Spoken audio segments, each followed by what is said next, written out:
La ilaha illallah Muhammadun Rasulullah alaihi salatullah wa alihi wal ahibba. Assalamualaikum warahmatullahi wabarakatuh. Nabi Muhammad SAW tidak pernah berhenti mendakwahkan agama Islam. Beliau menggunakan sejumlah cara untuk menyiarkan Islam. Di samping dakwah secara langsung, yaitu seperti ceramah atau berkhutbah, Rasulullah SAW juga memakai surat. Baginda Nabi mengirim surat kepada para raja, kepala suku, dan tokoh di sekitar semenanjung Arab agar mau memeluk agama Islam. Dakwah Rasulullah SAW ke luar negeri dengan mengirimkan surat kepada raja-raja untuk mengenalkan Islam dan mengajak menganut agama Islam. Ini terjadi pada tahun ke-6 Hijriah setelah perjanjian Hudaybiyah.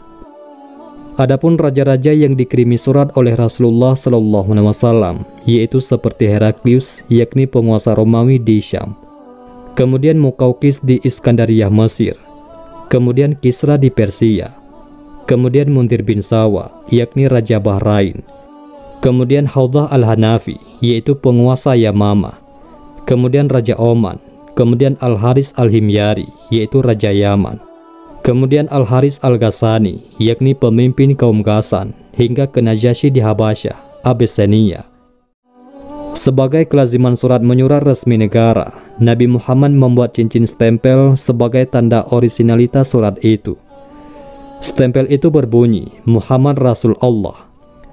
Para penguasa negara merespon surat Nabi Muhammad beragam sikap. Ada yang menghormati dengan mengirim surat balasan sebagai tanda persahabatan. Ada yang mempercayai kerasulan Nabi Muhammad, seperti halnya Raja Najasyi. Ada yang menghina dan ada yang marah dengan membunuh utusan Nabi Muhammad SAW yang mengantarkan surat itu.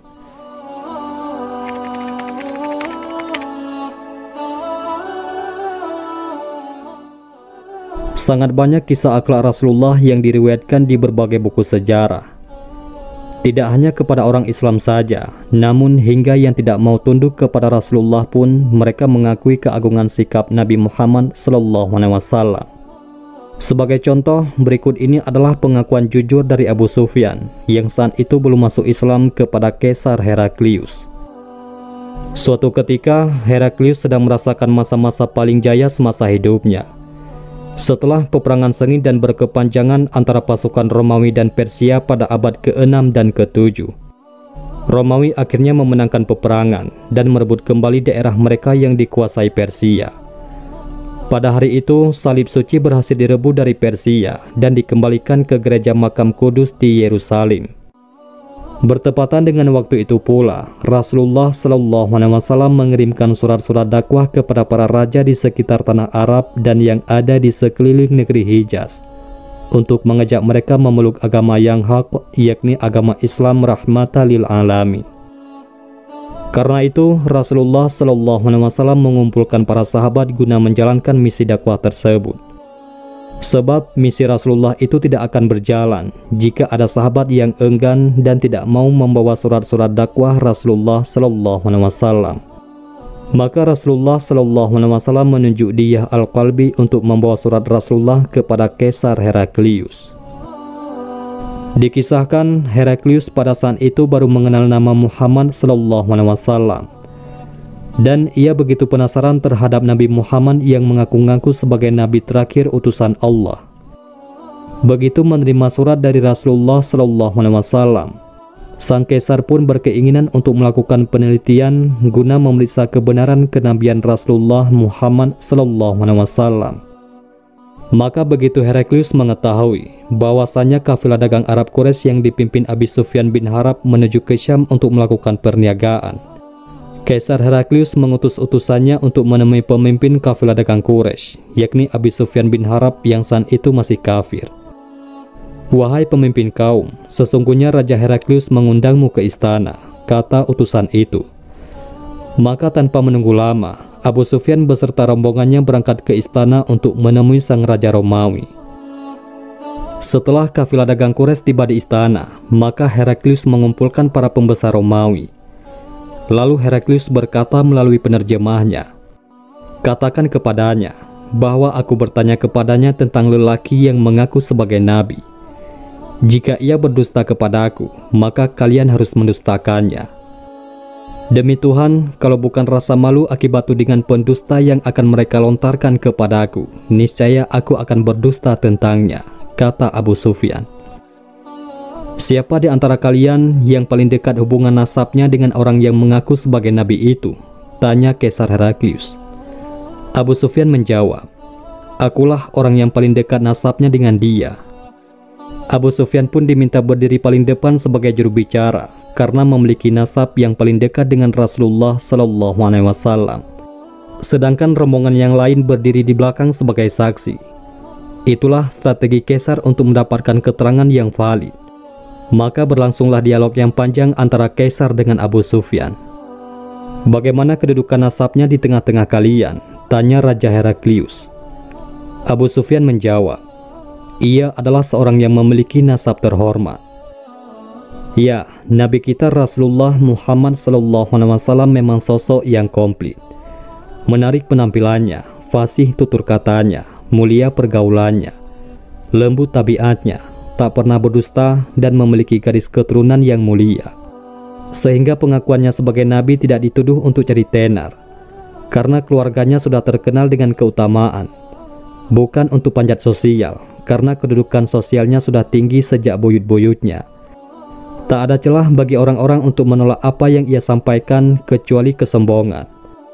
Nabi Muhammad SAW memiliki silsilah nasab yang mulia. Ayah, kakek, buyut dan terus ke atas masing-masing adalah tokoh dan pemuka di zamannya. Mereka semua menduduki tempat mulia di masyarakat Arab. Mereka dikenal dengan kebijaksanaan, keberanian, kepemimpinan, kedermawanan, dan segudang keutamaan lainnya. Belum lagi kalau kita turut sertakan Nabi Ismail dan Nabi Ibrahim, semakin mulia nasab beliau. Saat ini, apabila ada satu orang dari bagian keluarga berjasa, maka masyarakat satu bangsa akan menghargai keturunannya. Orang akan menyebut, oh dia anak proklamator, oh dia cucunya proklamator. Dia adalah anak atau cucu dari Kiai Fulan. Itu satu saja yang berpengaruh dari kalangan keluarganya. Bagaimana dengan Nabi Muhammad?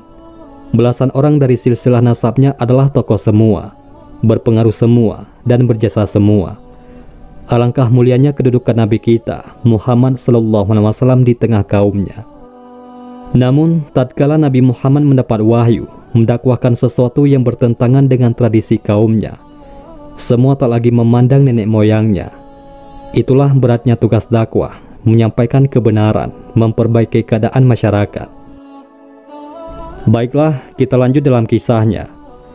Kemudian Heraklius bertanya lagi, apakah ada orang lain yang pernah mengatakannya sebelum dia? Abu Sufyan menjawab, tidak ada.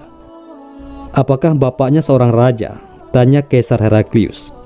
Bukan, jawab Abu Sufyan. Dia bertanya lagi, apakah yang mengikuti dia orang-orang yang terpandang atau orang-orang yang rendah? Abu Sufyan menjawab, bahkan yang mengikutinya adalah orang-orang yang rendah. Heraklius bertanya lagi, apakah bertambah pengikutnya atau berkurang? Abu Sufyan menjawab, semakin bertambah. Apakah ada yang murtad disebabkan dongkol terhadap agamanya? Tanya Heraklius. Abu Sufyan menjawab, tidak ada. Bahkan mereka semakin betah dengan agamanya. Heraklius bertanya lagi, apakah kalian pernah mendapatkannya dia berdusta sebelum dia menyampaikan apa yang dikatakannya itu? Abu Sufyan menjawab, tidak pernah. Apakah dia pernah berlaku curang? Tanya Heraklius. Tidak pernah. Ketika kami bergaul dengannya, dia tidak pernah melakukan itu, jawab Abu Sufyan. Apakah kalian memeranginya? Tanya Heraklius. Abu Sufyan menjawab, iya. Heraklius bertanya lagi, bagaimana kesudahan perang tersebut? Perang antara kami dan dia sangat banyak. Terkadang dia mengalahkan kami, terkadang kami yang mengalahkan dia, jawab Abu Sufyan. Apa yang diperintahkannya kepada kalian? Tanya Heraklius. Abu Sufyan menjawab, dia menyuruh kami, sembahlah Allah dengan tidak menyekutukannya dengan sesuatu apapun, dan tinggalkan apa yang dikatakan oleh nenek moyang kalian.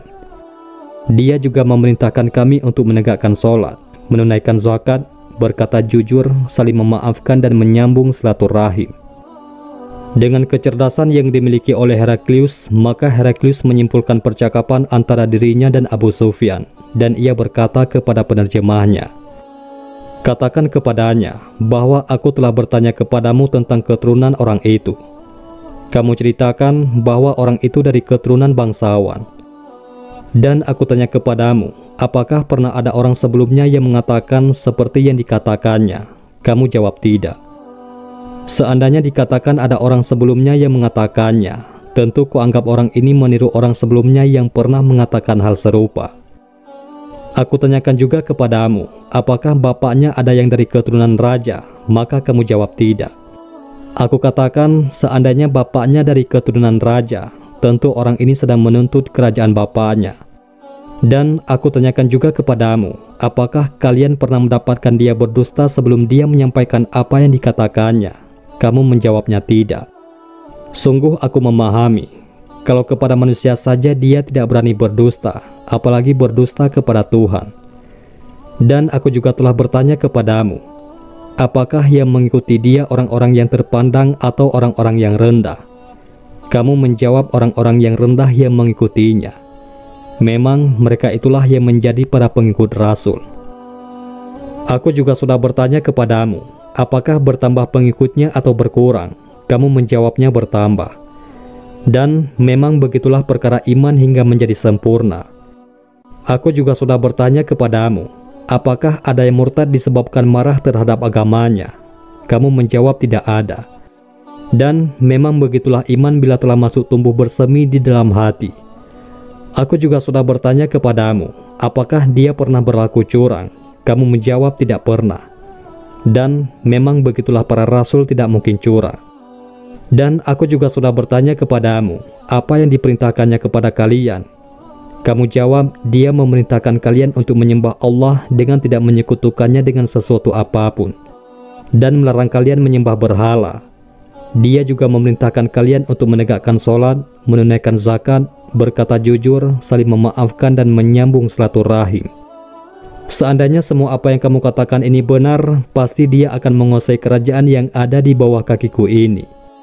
Sungguh aku telah menduga bahwa dia tidak ada di antara kalian sekarang ini.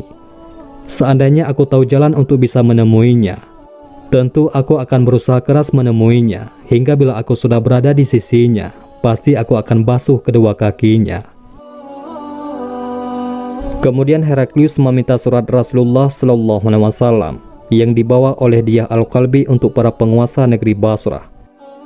Maka diberikannya surat itu kepada Heraklius, maka dibacanya, dan isinya berbunyi, Bismillahirrahmanirrahim. Dari Muhammad hamba Allah dan utusannya kepada Heraklius penguasa Romawi. Salam sejahtera bagi orang yang mengikuti petunjuk. Masuk Islamlah, niscaya kamu selamat. Masuk Islamlah, niscaya Allah memberi pahala 2 kali lipat. Jika kamu berpaling, kamu akan menanggung dosa orang-orang Romawi. Wahai ahli kitab, marilah berpegang kepada suatu kalimat, yakni ketetapan yang sama di antara kita, bahwa kita tidak menyembah kecuali hanya kepada Allah, dan tidak mempersekutukannya dengan sesuatu pun, dan tidak pula sebagian kita menjadikan sebagian yang lain sebagai sembahan selain Allah. Jika mereka berpaling, maka katakanlah kepada mereka, saksikanlah bahwa kami adalah orang-orang yang berserah diri kepada Allah. Abu Sufyan menuturkan, setelah Heraklius menyampaikan apa yang dikatakannya dan selesai membaca surat tersebut, terjadilah hiruk-pikuk dan suara-suara ribut sehingga mengusir kami. Aku berkata kepada teman-temanku setelah kami diusir keluar, sungguh dia telah diajak kepada urusan anak Abu Kabsyah. Heraklius mengkhawatirkan kerajaan Romawi. Pada masa itu pun aku juga khawatir bahwa Muhammad akan berjaya, sampai akhirnya perasaan itu hilang setelah Allah Subhanahu wa Ta'ala memasukkan aku ke dalam Islam. Dan Ibnu An-Nazur, yakni seorang pembesar Ilya, dia menceritakan bahwa pada suatu hari ketika Heraklius mengunjungi Ilya, dia sangat gelisah. Berkata sebagian komandan perangnya, sungguh kami mengingkari keadaanmu. Selanjutnya kata Ibnu Nazur, Heraklius adalah seorang ahli nujum yang selalu memperhatikan perjalanan bintang-bintang. Dia pernah menjawab pertanyaan para pendeta yang bertanya kepadanya. Pada suatu malam, ketika saya mengamati perjalanan bintang-bintang, saya melihat Raja Khitan telah lahir. Siapakah di antara umat ini yang dikhitan? Maka mereka menjawab, yang berkhitan hanyalah orang-orang Yahudi. Janganlah Anda risau karena orang-orang Yahudi itu. Perintahkan saja ke seluruh negeri dalam kerajaan Anda, supaya orang-orang Yahudi di negeri tersebut dibunuh. Ketika itu dihadapkan kepada Heraklius, yakni seorang utusan Raja Bani Ghassan, untuk menceritakan pelihara Rasulullah SAW. Setelah orang itu selesai bercerita, lalu Heraklius memerintahkan agar dia diperiksa. Apakah dia berkhitan, yakni disunat ataukah tidak? Seusai diperiksa, ternyata memang dia berkhitan. Heraklius bertanya kepada orang tersebut tentang orang-orang Arab yang lainnya, dikhitankah mereka ataukah tidak? Dia menjawab, orang Arab itu dikhitan semuanya. Heraklius berkata, inilah Raja umat, sesungguhnya dia telah terlahir. Kemudian Heraklius mengirim surat kepada seorang sahabatnya di Roma yang ilmunya setaraf dengan Heraklius, yakni untuk menceritakan perihal kelahiran Nabi Muhammad SAW. Sementara itu, ia meneruskan perjalanannya ke negeri Himsyah. Tetapi sebelum tiba di Himsyah, balasan surat dari sahabatnya itu telah tiba terlebih dahulu. Sahabatnya itu menyetujui pendapat Heraklius bahwa Muhammad telah lahir dan bahwa beliau memang seorang nabi. Heraklius selalu mengundang para pembesar Roma supaya datang ke tempatnya di Himsyah. Setelah semuanya hadir dalam majelisnya, Heraklius memerintahkan supaya mengunci semua pintu. Kemudian dia berkata, wahai bangsa Rum, maukah Anda semua beroleh kemenangan dan kemajuan yang gilang gemilang, sedangkan kerajaan tetap utuh di tangan kita? Kalau mau, bersaksilah bahwa Muhammad sebagai nabi. Mendengar ucapan itu, mereka lari bagaikan keledai liar, padahal semua pintu telah terkunci. Melihat keadaan yang demikian, Heraklius jadi putus harapan yang mereka akan beriman, yakni percaya kepada kenabian Muhammad SAW. Lalu diperintahkan semuanya untuk kembali ke tempatnya masing-masing seraya berkata, sesungguhnya saya mengucapkan perkataan saya tadi hanyalah sekedar menguji keteguhan hati Anda semua. Kini saya telah melihat keteguhan itu. Lalu mereka sujud di hadapan Heraklius dan mereka senang kepadanya. Demikianlah akhir kisah Heraklius. Dalam pandangannya, ciri-ciri seorang nabi ada pada diri Rasulullah Muhammad SAW, sebagaimana yang telah dia baca di dalam Injil. Akan tetapi ia dikalahkan rasa cintanya atas tahta kerajaan, sehingga ia tidak menyatakan keislamannya. Ia mengetahui dosa dirinya dan dosa dari rakyatnya, sebagaimana telah dijelaskan oleh Rasulullah SAW. Heraklius pun menyatakan, beliau kelak akan mampu menguasai wilayah yang dipijak oleh kedua kakiku ini.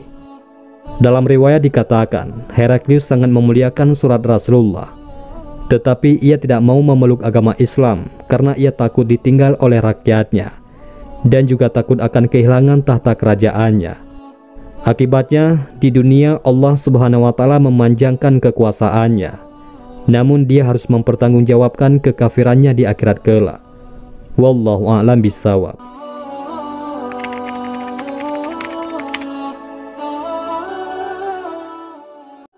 Najasyi bisa dikatakan tabi'in, bisa juga dikatakan sebagai sahabat. Hubungannya dengan Rasulullah SAW berlangsung melalui surat menyurat. Ketika beliau wafat, Nabi SAW melakukan sholat gaib untuknya, sholat yang belum pernah Rasulullah lakukan sebelumnya. Dialah Asamah bin Abjar yang dikenal dengan sebutan An-Najasyi. Marilah pada kesempatan yang penuh berkah ini, sejenak kita telusuri kehidupan seorang tokoh besar kaum muslimin ini. Ayah Asamah adalah Raja Negeri Habasyah, dan dia tidak memiliki anak melainkan beliau. Kondisi ini dipandang kurang baik untuk masa depan negeri itu. Sebagian tokoh Habasyah saling berbisik, raja kita hanya memiliki seorang putra, dia hanya menyusahkan. Dia akan mewarisi tahta bila raja wafat dan mengantarkan kita ke arah kebinasaan. Lebih baik kita bunuh sang raja dan kita angkat saudaranya menjadi raja baru. Dia memiliki 12 putra yang membelanya semasa hidup dan menjadi pewarisnya bila meninggal. Dengan gencar, setan membisik dan memprovokasi mereka hingga mereka membunuh raja dan mengangkat saudaranya untuk menggantikannya. Kini Asamah diasuh oleh pamannya. Dia tumbuh menjadi pemuda yang cerdas, penuh semangat, ahli berargumen dan berkepribadian luhur. Ia menjadi andalan pamannya dan diutamakan lebih daripada anak-anaknya sendiri. Namun, setan kembali memprovokasi para pembesar Habasyah. Mereka kembali berembuk. Di antara mereka berkata, "Kita khawatirkan bila kerajaan ini jatuh ke tangan pemuda itu, pastilah dia akan membalas dendam atas kematian ayahandanya dahulu." Akhirnya mereka menghadap raja dan berkata, "Tuanku, kami tidak bisa merasa aman dan tentram bila tuan belum membunuh Asamah atau menyingkirkannya dari sini. Dia telah beranjak dewasa dan kami khawatir dia akan balas dendam." Mendengar permintaan tersebut, raja sangat murka dan berkata, "Sejahat-jahat kaum adalah kalian. Dahulu kalian membunuh ayahnya, dan sekarang kalian memintaku untuk membunuhnya pula. Demi Tuhan, aku tak akan melakukannya." Kemudian mereka berkata, "Kalau begitu, kami akan mengasingkannya dari negeri ini." Sang raja tak berdaya menghadapi tekanan dan paksaan para pejabat yang jahat itu. Tak lama setelah diusirnya Asamah, tiba-tiba terjadi peristiwa di luar dugaan. Badai mengamuk disertai guntur dan hujan lebat. Sebatang pilar istana roboh menimpa sang raja yang sedang berduka akibat kepergian keponakannya. Beberapa waktu kemudian, sang raja pun wafat. Rakyat Habasyah berunding untuk memilih raja baru. Mereka mengharapkan salah satu dari 12 putra raja. Namun ternyata tak ada satupun dari mereka yang layak menduduki tahta. Mereka menjadi cemas dan gelisah, terlebih setelah mendapati bahwa negeri-negeri tetangga menunggu kesempatan untuk menyerang. Kemudian ada salah seorang di antara mereka berkata, "Demi Tuhan pemilik Ka'bah, tak ada yang patut menjadi pemimpin kalian, kecuali pemuda yang kalian usir itu. Jika kalian memang peduli dengan negeri Habasyah, carilah dia dan pulangkanlah dia." Mereka pun bergegas mencari Asamah dan membawanya pulang ke negerinya. Lalu mereka meletakkan mahkota di atas kepalanya dan membaiatnya sebagai raja. Mereka memanggilnya dengan Najasyi. Dia memimpin negeri secara baik dan adil. Kini Habasyah diliputi kebaikan dan keadilan setelah sebelumnya didominasi oleh kezaliman dan kejahatan. Saat yang bersamaan dengan naiknya Najasyi menduduki tahta di Habasyah, di tempat lain Allah Subhanahu wa Ta'ala mengutus nabinya, yakni Muhammad SAW, untuk membawa agama yang penuh hidayah dan kebenaran.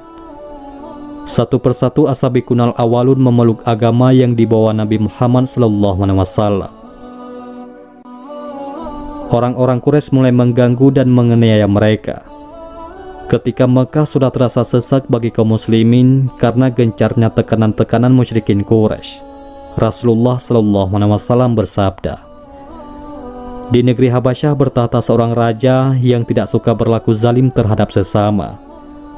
Pergilah kalian ke sana dan berlindunglah di dalam pemerintahannya, sampai Allah Subhanahu wa Ta'ala membukakan jalan keluar dan membebaskan kalian dari kesulitan ini."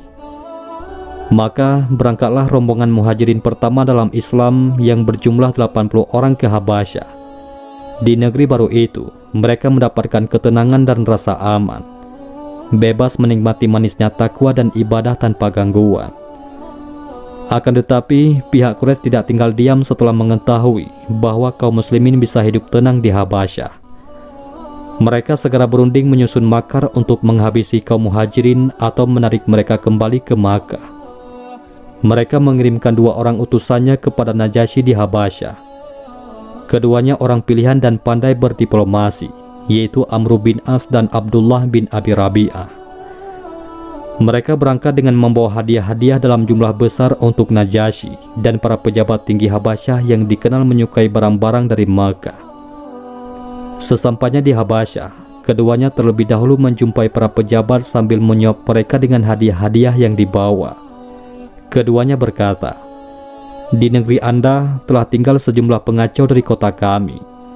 mereka keluar dari agama nenek moyang dan memecah belah persatuan kami.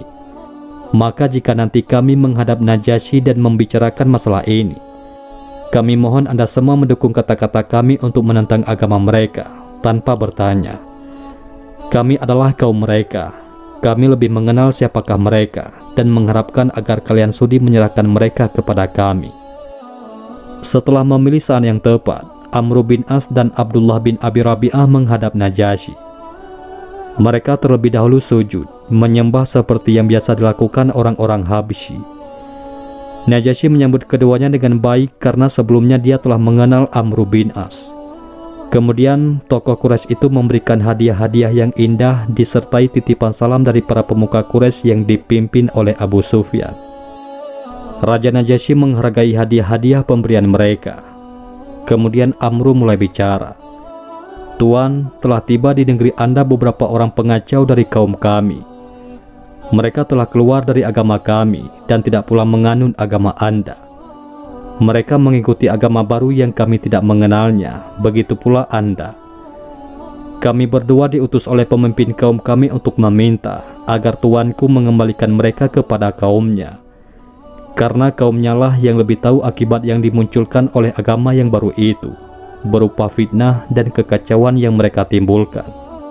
Najasyi menoleh kepada para penasihat istana dan meminta pendapat mereka. Mereka berkata, "Benar tuanku, kita tidak tahu tentang agama baru itu, dan tentunya kaum mereka lebih paham akan hal itu daripada kita." Najasyi berkata, "Tidak demi Tuhan, aku tidak akan menyerahkan mereka kepada siapapun sebelum mendengarkan keterangan mereka sendiri dan mencari tahu tentang kepercayaan mereka. Bila mereka dalam kejahatan, maka aku tidak keberatan untuk menyerahkan mereka kepada kalian. Namun kalau mereka dalam kebenaran, aku akan melindungi dan memelihara mereka selama mereka ingin tinggal di negeri ini. Demi Tuhan, aku tidak akan melupakan karunia-Nya kepada diriku yang telah mengembalikan aku ke negeri ini karena ulah orang-orang yang keji." Kaum muslimin yang hijrah itu pun dipanggil Najasyi ke istana. Mereka menjadi bertanya-tanya, lalu saling bertukar pikiran sebelum berangkat. Di antara mereka ada yang berkata, "Apa jawaban kita nanti jika ditanya tentang agama kita?"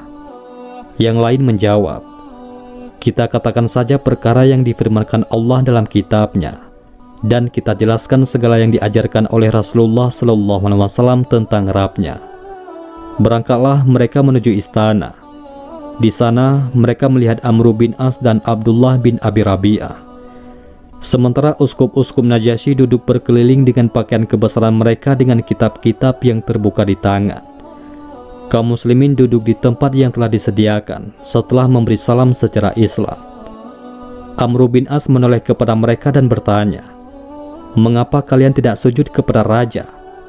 Mereka pun menjawab, "Kami tidak sujud kecuali kepada Allah Subhanahu wa Ta'ala." Najasyi menggeleng-gelengkan kepala karena kagum dengan jawaban itu. Dia memperhatikan mereka dengan pandangan simpati, lalu berkata, "Apa sebenarnya agama yang kalian anut? Kalian meninggalkan agama nenek moyang kalian dan tidak pula mengikuti agama kami." Setelah memohon izin, Ja'far menjawab, "Wahai raja, sesungguhnya kami sama sekali tidak menciptakan agama baru. Akan tetapi, Muhammad bin Abdullah telah diutus oleh Rabb-Nya untuk menyebarkan agama dan petunjuk yang benar, serta mengeluarkan kami dari kegelapan menuju cahaya terang benderang. Pada awalnya, kami adalah kaum yang hidup dalam kebodohan. Kami menyembah api, memutuskan hubungan keluarga, memakan bangkai, berlaku zalim, tidak menyayangi tetangga, dan yang kuat selalu menekan yang lemah. Dalam kondisi demikian, Allah Subhanahu wa Ta'ala mengutus Rasul yang kami ketahui asal-usulnya. Kami percayai kejujurannya, amanah, dan kesuciannya untuk menyeru kami kepada Allah Subhanahu wa Ta'ala dan mengajak kami melakukan ibadah dan mengesakannya. Dia memerintahkan agar kami menegakkan sholat, membayar zakat, berpuasa pada bulan Ramadan, dan meninggalkan penyembahan terhadap berhala dan batu-batu. Beliau memerintahkan kepada kami agar senantiasa jujur dalam berbicara, menunaikan amanah, menyambung persaudaraan, dan menghargai darah. Beliau melarang kami berzina, bersaksi palsu, dan memakan harta anak yatim. Maka kami beriman dan mengikuti risalahnya, serta menjalankan petunjuk yang beliau bawa. Sekarang kami hanya beribadah kepada Allah saja, tiada sekutu baginya, mengharamkan segala sesuatu yang diharamkan bagi kami, dan menghalalkan segala sesuatu yang dihalalkan. Akan tetapi, kaum kami memusuhi dan menyiksa kami, agar kami kembali kepada agama nenek moyang, agar kami kembali menyembah patung-patung berhala setelah menyembah Allah Subhanahu wa Ta'ala. Mereka berlaku zalim dan menghalangi kami menjalankan agama, sehingga kami lari kemari untuk mencari tempat berlindung. Kami memilih negeri Anda dengan harapan tidak mendapatkan perlakuan yang zalim di sini. Najasyi bertanya kepada Ja'far bin Abi Thalib, apakah kalian membawa sesuatu yang dibawa oleh Nabi itu tentang Rabb-Nya? Beliau menjawab, iya, ada. Najasyi berkata, tolong bacakan untuk kami. Lalu Ja'far membacakan surat Maryam. Dan ceritakanlah kisah Maryam di dalam Al-Quran, yaitu ketika ia menjauhkan diri dari keluarganya ke suatu tempat di sebelah timur. Maka ia mengadakan tabir yang melindunginya dari mereka. Lalu kami mengutus ruh kami kepadanya, maka ia menjelma di hadapannya dalam bentuk manusia yang sempurna. Maryam berkata, sesungguhnya aku berlindung kepada Rabb yang Maha Pemurah, jika kamu seorang yang bertakwa. Malaikat Jibril berkata, sesungguhnya aku ini hanyalah seorang utusan Rabb-Mu untuk memberimu seorang anak laki-laki yang suci. Maryam berkata, bagaimana akan ada bagiku seorang anak laki-laki, sedangkan tidak pernah seorang manusia pun menyentuhku, dan aku bukan pula seorang pezina. Jibril berkata, demikianlah Rabb-Mu berfirman, hal itu adalah mudah bagiku, dan agar dapat kami menjadikannya suatu tanda bagi manusia dan sebagai rahmat dari kami, dan hal itu adalah suatu perkara yang sudah diputuskan. Maka Maryam mengandungnya, lalu ia menyisihkan diri dengan kandungannya itu ke tempat yang jauh. Maka rasa sakit akan melahirkan anak memaksa ia bersandar pada pangkal pohon kurma. Ia berkata, aduhai, alangkah baiknya aku mati sebelum ini, dan aku menjadi sesuatu yang tidak berarti, lagi dilupakan. Maka Jibril menyerunya dari tempat yang rendah, janganlah kamu bersedih, sesungguhnya Rabb-Mu telah menjadikan anak sungai di bawahmu. Al-Quran Surat Maryam ayat 16-24. Tampaklah Najasyi menangis terharu mendengarnya. Najasyi berkata kepada utusan Quraisy tersebut, apa yang mereka bacakan kepada kami dan apa yang dibawa oleh Isa bin Maryam berasal dari sumber yang sama. Demi Allah, aku tidak akan menyerahkan mereka sama sekali kepada kalian selama aku masih hidup. Kemudian dia bangkit dari singgasana dan pertemuan itu pun dibubarkan. Keluarlah Amr bin As dengan gusar. Ia berkata kepada kawannya, demi Tuhan, aku akan menghadap Najasyi lagi besok. Akan aku katakan sesuatu yang bisa membangkitkan amarahnya sampai ke dasar hatinya, sehingga dia menghabisi mereka. Abdullah bin Abi Rabi'ah yang lebih lunak sikapnya berusaha mencegah. Janganlah engkau melakukannya, wahai Amru. Bagaimanapun mereka masih sanak famili kita, meskipun berbeda paham dengan kita. Namun Amr berkata, demi Tuhan, aku akan katakan bahwa mereka telah menyebutkan sesuatu yang buruk tentang Isa bin Maryam. Mereka menyembunyikan sesuatu. Mereka telah menuduh Isa dan mengatakan bahwa Isa hanyalah seorang hamba. Sesuai yang direncanakan, esok harinya Amr bin As menghadap kepada Najasyi dan berkata, Tuanku, kemarin mereka telah menguraikan sesuatu, tetapi menyembunyikan banyak hal lainnya. Mereka juga mengatakan bahwa Isa adalah hamba. Kaum muslimin kembali dipanggil ke istana. Mereka ditanya, apa yang kalian katakan tentang Isa bin Maryam? Ja'far menjawab, kami mengatakan sebagaimana yang dikatakan oleh Nabi Shallallahu Alaihi Wasallam. Najasyi berkata, bagaimana kata-katanya? Ja'far menjawab, beliau berkata bahwa Isa adalah hamba dan utusan Allah. Dia merupakan kalimatullah yang diletakkan kepada diri Maryam, seorang perawan yang suci. Najasyi berkata, demi Tuhan, tidak ada pendapat kalian yang salah tentang Isa alaihissalam seujung rambut pun. Terdengar bisikan-bisikan para uskup yang terkesan mengingkarinya. Najasyi memandang mereka dengan tajam, lalu berkata tegas, "Aku tidak peduli dengan apa yang kalian bisikan." Beliau berkata kepada Ja'far dan kawan-kawannya, "Kalian boleh tinggal dengan aman di negeriku. Barang siapa berani mengganggu kalian, akan aku tindak dengan tegas. Aku tidak sudi disuap dengan segunung emas untuk mengganggu seorang pun di antara kalian." Beliau perintahkan kepada pengawalnya, "Kembalikan hadiah-hadiah dari Amr bin As dan kawannya itu. Aku tidak membutuhkannya. Allah tidak menerima suap dariku ketika aku dikembalikan ke negeriku. Untuk apa aku menerima suap dari mereka ini?" Negeri Habasyah bergolak. Para uskup yang tidak puas dengan keputusan itu menyebarkan isu bahwa Najasyi telah meninggalkan agamanya dan mengikuti agama baru. Mereka juga menghasut rakyat agar menggulingkan rajanya. Beberapa lama rakyat Habasyah diguncang oleh dilema besar tersebut. Bahkan beberapa orang ingin membatalkan baiatnya kepada Najasyi. Melihat hal itu, Najasyi mengabarkan situasi negeri kepada Ja'far bin Abi Thalib dan menyerahkan 2 buah kapal. Setelah siap menghadapi para pembangkang, dikatakannya kepada kaum muslimin, "Naiklah kalian ke kapal itu, amati perkembangannya. Bila aku kalah, pergilah kemana kalian suka.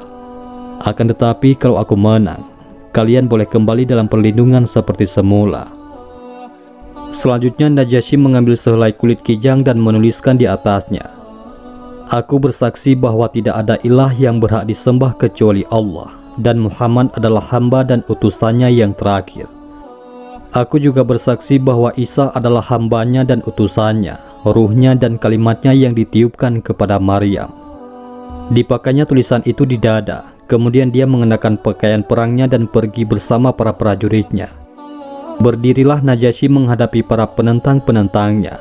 Dia berkata, "Wahai rakyat Habasyah, katakanlah bagaimana perlakuanku terhadap kalian."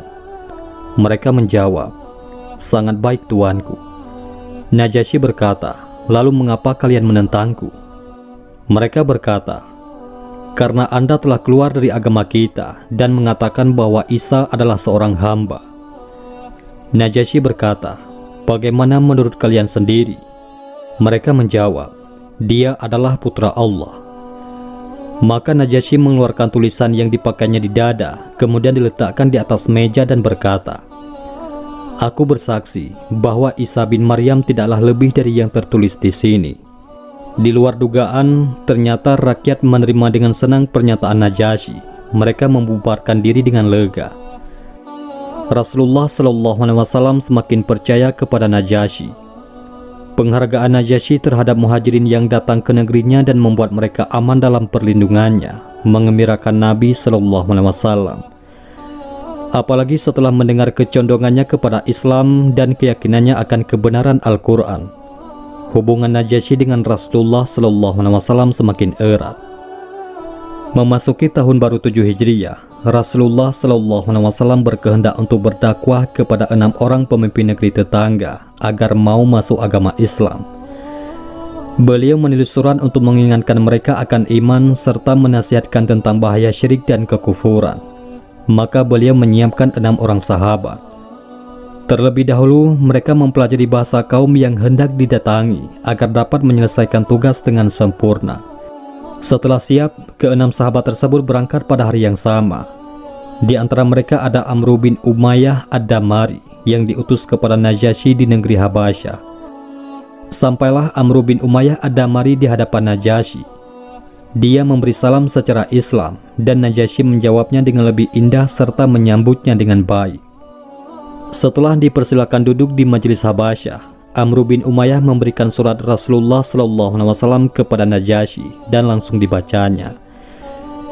Di dalamnya tertulis ajakan kepada Islam disertai beberapa ayat Al-Quran. Najasyi menempelkan surat itu di kepala dan matanya dengan penuh hormat. Setelah itu, dia turun dari singgasana dan menyatakan keislamannya di depan hadirin. Selesai mengucapkan syahadat, dia berkata, "Kalau saja aku mampu untuk mendatangi Muhammad SAW, niscaya aku akan duduk di hadapan beliau dan membasuh kedua kakinya." Kemudian beliau menulis surat jawaban pendek kepada Rasulullah SAW. yang berisi pernyataan menerima dakwahnya dan keimanan atas kenabiannya. Selanjutnya, Amr bin Umayyah menyodorkan surat Nabi Shallallahu Alaihi Wasallam yang kedua. Dalam surat itu, Rasulullah Shallallahu Alaihi Wasallam meminta agar Najasyi bertindak sebagai wakil untuk pernikahan beliau dengan Ramlah binti Abu Sufyan, yang termasuk rombongan muhajirin ke Habasyah. Sedangkan Ramlah, yang biasa dipanggil Ummu Habibah itu, memiliki lika-liku hidup yang berakhir dengan kebahagiaan. Meski sepintas, marilah kita simak perjalanannya. Ramlah binti Abu Sufyan adalah salah satu penentang kepercayaan ayahnya, yaitu sang pemuka Quraisy itu. Dia menyatakan keimanannya kepada Allah Subhanahu wa Ta'ala dan Rasulnya bersama suaminya, yakni Ubaidullah bin Jahsy. Oleh karena itu, pasangan suami istri ini termasuk yang mendapat gangguan dari orang-orang Quraisy. Keduanya ikut dalam rombongan muhajirin yang berlindung kepada Najasyi di Habasyah demi mempertahankan dinullah. Seperti yang telah disaksikan, para muhajirin itu mendapat pelayanan yang baik dan jaminan keamanan dari Najasyi, sehingga terbayang dalam angan Ummu Habibah bahwa semua deritanya akan segera berlalu. Dia tidak tahu perihal sesuatu yang disembunyikan takdir untuknya. Allah Subhanahu wa Ta'ala berkehendak menguji Ummu Habibah dengan ujian berat yang mampu menguncangkan akal. Tidak disangka, Ubaidullah bin Jahsy menjadi murtad. Dia masuk agama Nasrani dan berbalik memusuhi Islam serta kaum muslimin. Pekerjaannya hanya duduk-duduk di tempat maksiat dan menjadi pemabuk berat. Bahkan dia memberikan tawaran kepada Ummu Habibah, ikut agama Masehi seperti dirinya atau diceraikan. Di hadapan Ummu Habibah ada 3 pilihan yang sulit. Pertama, mengikuti suami dan menjadi seorang Nasrani, yang demikian dia akan dikutuk dunia dan akhirat. Kemudian yang kedua, yaitu kembali kepada ayahnya di Mekah yang masih hidup dalam kemusyrikan. Dan yang ketiga, tetap di Habasyah, seorang diri dalam pengasingan bersama putrinya, yaitu Habibah. Akhirnya, beliau mengutamakan ridha Allah Subhanahu wa Ta'ala di atas segala masalah, dan bertekad tetap tinggal di Habasyah bersama muhajirin lainnya, sampai Allah Subhanahu wa Ta'ala menunjukkan jalan keluar. Tak berselang lama, beliau merasakan duka cita. Suaminya mati dalam keadaan mabuk. Setelah masa iddahnya habis, datanglah pertolongan Allah untuknya. Pagi itu amat cerah saat terdengar suara kutukan di pintu rumah Ummu Habibah. Ketika dibuka, seorang wanita utusan Najasyi memberi salam dan berkata, "Tuanku Najasyi mengirimkan salamnya untuk Anda dan berpesan bahwa Muhammad Rasulullah Sallallahu Alaihi Wasallam telah meminang Anda. Baginda Najasyi ditunjuk sebagai wakil untuk akad nikah. Maka bila Anda menerima pinangan itu, bersiaplah segera menunjuk pihak yang menjadi wali Anda." Betapa tidak terukur kebahagiaan Ummu Habibah. Beliau berkata kepada utusan tersebut, "Semoga Anda mendapatkan kebahagiaan dari Allah. Semoga Anda mendapatkan kebahagiaan dari Allah."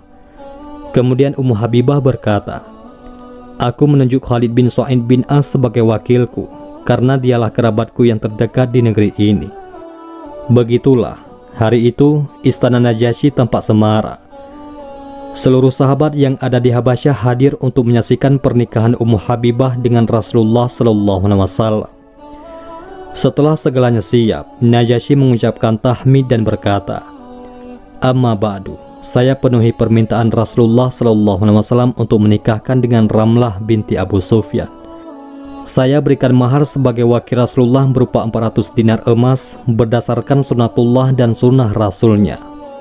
Kemudian Najasyi mempersiapkan 2 buah kapal untuk mengantarkan Ummul Mukminin Ramlah binti Abu Sufyan dan putrinya, yaitu Habibah, beserta sisa-sisa kaum muslimin yang ada di Habasyah.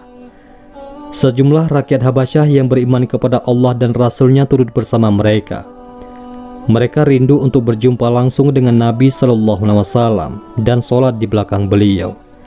Rombongan tersebut dipimpin oleh Ja'far bin Abi Thalib. Najasyi juga memberikan beberapa bingkisan untuk Rasulullah. Di antaranya ada 3 batang tongkat Habasyah yang terbuat dari kayu-kayu pilihan. Di kemudian hari, 1 tongkat itu dipakai oleh beliau sendiri, dan yang lain dihadiahkan kepada Umar bin Khattab dan Ali bin Abi Thalib. Bilal selalu membawanya bila berjalan di muka Rasulullah Sallallahu Alaihi Wasallam. Tongkat tersebut juga biasa didirikan di hadapan Nabi sebagai sutra ketika ditegakkan sholat, yakni tatkala tempat-tempat yang tidak ada masjid atau bangunan lainnya atau di dalam perjalanan. Pada masa kekhalifahan Abu Bakar As-Siddiq, Bilal yang memegang tongkat itu. Lalu pada zaman Umar bin Khattab dan Utsman bin Affan, tongkat tersebut beralih ke tangan Su'an Al-Qarazi. Begitu seterusnya, berganti setiap pergantian khalifah. Ada juga hadiah perhiasan-perhiasan, diantaranya ada cincin emas. Nabi SAW menerimanya, tetapi tidak dipakai sendiri, melainkan diberikan kepada Umamah, yaitu cucu dari putri beliau, yakni Zainab. Tidak berselang lama sebelum Fatu Makkah, Najasyi wafat. Rasulullah SAW memanggil para sahabat untuk melakukan sholat gaib. Padahal Nabi SAW belum pernah sholat gaib sebelum kematian Najasyi dan tidak pula setelahnya. Semoga Allah meridai Najasyi dan menjadikan surganya yang kekal sebagai tempat kembalinya. Sungguh, dia telah menguatkan kaum muslimin di saat mereka lemah, memberikan rasa aman di saat mereka ketakutan. Dan dia melakukan hal itu semata-mata karena mencari ridha Allah Subhanahu wa Ta'ala. Wallahu a'lam bishawab.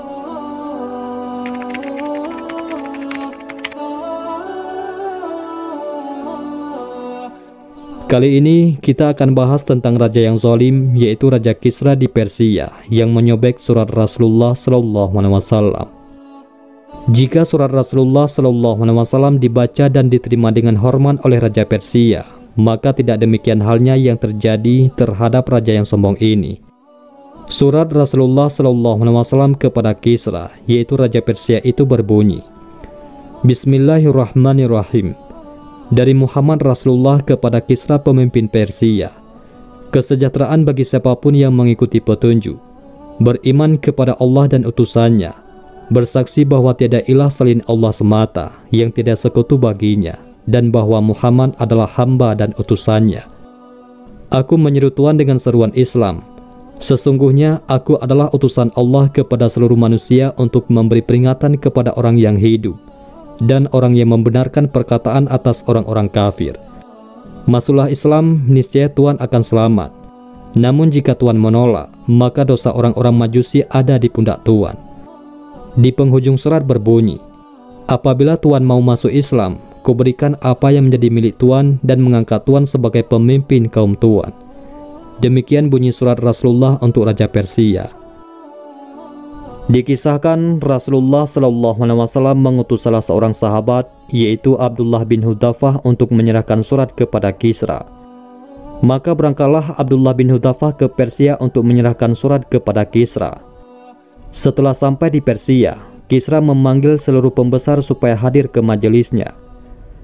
Tatkala Kisra melihat Abdullah menghadap, dia memberi isyarat kepada pengawal supaya menerima surat yang dibawa Abdullah. Tetapi Abdullah menolak memberikannya kepada pengawal. Jangan, Rasulullah memerintahkan supaya memberikan surat ini langsung ke tangan Kisra, tanpa perantara. Aku tidak mau menyalahi perintah Rasulullah, ujar Abdullah bin Hudzafah. Kisra bisa memahami. Biarkan dia mendekat kepadaku, kata Kisra kepada pengawalnya. Abdullah pun menghampiri Kisra, kemudian menyerahkan surat dari Rasulullah itu. Selanjutnya Kaisar memanggil sekretaris berkebangsaan Arab yang berasal dari Hira. Kisra memerintahkan sekretaris itu untuk membuka surat tersebut di hadapan baginda dan menyuruh membacakan isinya. Dari Muhammad Rasulullah kepada Kisra, Maharaja Kisra. Berbahagialah siapa yang mengikuti petunjuk. Baru sampai di situ sekretaris membaca surat, api kemarahan menyala di dada Kisra. Mukanya merah dan urat lehernya membengkak. Ia tersinggung berat karena Rasulullah menyebut nama dirinya sendiri terlebih dahulu sebelum menuliskan nama Kisra.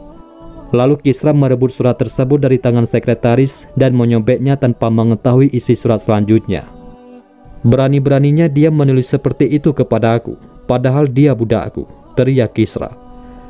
Lalu ia memerintahkan Abdullah bin Hudzafah untuk diusir dari majelis. Abdullah pun keluar dari majelis Kisra. Setelah itu Kisra memerintahkan Badan, yaitu gubernurnya di Yaman, untuk membawa Nabi Muhammad SAW ke hadapannya. Selanjutnya Badan menugaskan 2 orang bawahannya untuk menemui Rasulullah sambil membawa surat untuknya. Syekh Syafiur Rahman Al-Mubarakfuri dalam kitabnya yang berjudul Sirah Nabawiyah menuturkan ketika 2 utusan tersebut tiba di Madinah dan menghadap Rasulullah, salah seorang di antara mereka dengan nada mengancam berkata, "Sesungguhnya Syahinsyah, yaitu rajanya para raja, yakni Kisra, telah mengirim surat kepada Raja Badan agar dia mengirim utusan untuk menemui Tuan lalu membawa Tuan ke hadapannya." Kemudian utusan tersebut menyerahkan selembar surat untuk Rasulullah SAW. Rasulullah tersenyum setelah mengetahui isi suratnya. Kemudian Rasulullah meminta mereka untuk menemuinya lagi pada keesokan harinya. Nabi SAW bersabda, "Kembalilah kalian dan datanglah besok supaya aku kabarkan kepada kalian apa yang aku ingin kabarkan."